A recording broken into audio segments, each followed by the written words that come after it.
মাঝখানে 70-80 বছর একটু চাষ করে যাবে নাকি? আমার বিশাল জীবন পড়ে আছে, ওইটাই যদি ধ্বংস হয়ে যায় এই 60-70 বছরে কি হবে? এজন্য পেটের দায় বললে আর এ দায় ও দায় হবে না। আমি তার উদ্বুদ্ধ করতে পারি না, আর আমার হাতে সে ক্ষমতাও এখন নেই।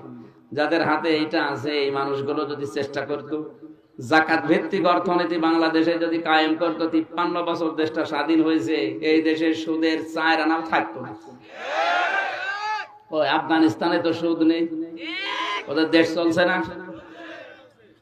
বলে যে না আমরা বাঁচবো না। বাঁচবেন না মানে? আল্লাহর বিধান যেখানে মানুষ মানবে না সেখান থেকে আল্লাহ বরকত তুলে নেবে। পৃথিবীতে এমন এমন কিছু কাজ আছে যেখানে বুখারী শরীফে কাজ হয় না, বাকারী শরীফ লাগে।